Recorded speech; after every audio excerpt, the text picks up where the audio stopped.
السلام علیکم ورحمۃ اللہ وبرکاتہ نحمده ونصلی علی رسولہ الکریم اما بعد فاعوذ باللہ من الشیطان الرجیم بسم اللہ الرحمن الرحیم۔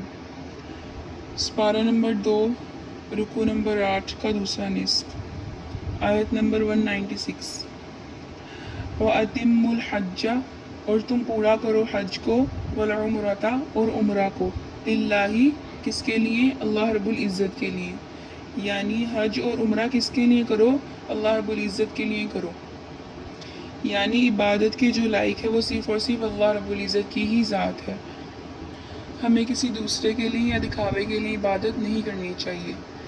ایک تو ہے شرک عظیم، یعنی اللہ رب العزت کی ذات اور صفات میں کسی کو شریک ٹھہرانا، اور ایک ہے شرک خفی، یعنی چھپ کر شرک کرنا، اور وہ کیا ہے؟ حدیث مبارکہ کا مفہوم ہے من صلی یرائی فقد اشرک، مطلب جس نے دکھلاوے کے لیے نماز پڑھی اس نے شرک کیا۔ من صام یرائی فقد اشرک، جس نے دکھلاوے کے لیے روزہ رکھا اس نے شرک کیا۔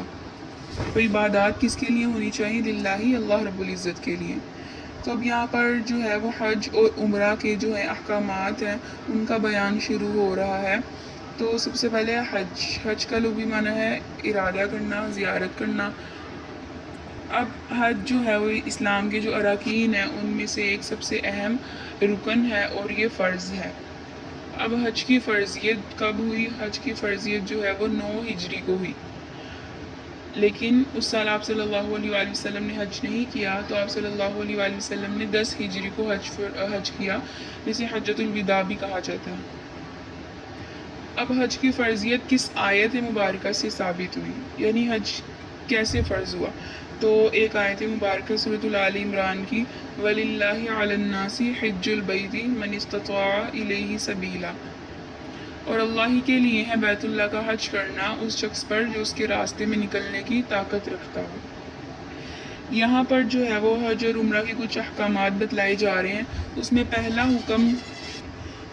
جو حکم ہے وہ یہ ہے کہ اگر کوئی شخص حج اور عمرے کا ارادہ کرتا ہے، حج یا عمرہ کرنے کے لیے جانے کے لیے، اور وہ شخص احرام باندھ لیتا ہے، حج پہ جا رہا ہے یا عمرے کے لیے جا رہا ہے، اور پھر احرام باندھ لینے کے بعد وہ معذور ہو جاتا ہے، یعنی اسے کوئی ایسا عذر لاحق آ جاتا ہے جس کی وجہ سے وہ حج اور عمرے پہ جانے سے رک جاتا ہے، یا دشمن کے خوف کی وجہ سے جیسے پہلے زمانے میں ہوتا تھا، یا پھر اگر کوئی ایسی بیماری لاحق آ گئی جس کی وجہ سے وہ نہ حج پہ جا سکتا ہے نہ عمرے پر، اب اس نے احرام باندھ لیا ہوا ہے تو اب وہ کیا کرے گا؟ فَإِنْ أُحْصِرْتُمْ، بس اگر تم محصور کر دیے جاؤ یعنی حج کی وجہ سے روک دیے جاؤ، فَمَا اسْتَيْسَرَ مِنَ الْهَدْيِ، پھر جو میسر ہو ہدی میں سے، یعنی پھر کیا کرو؟ اب حج پہ نہیں جا سکتے، عمرے پہ نہیں جا سکتے، احرام باندھ لیا ہے تو پھر کیا کرو؟ قربانی کرو، یعنی ہدی جو ہے وہ قربانی بیت اللہ میں جب ذبح ہو جائے گی پھر ہے جو وہ عمرہ اور حج کا احرام کھولنا ہے۔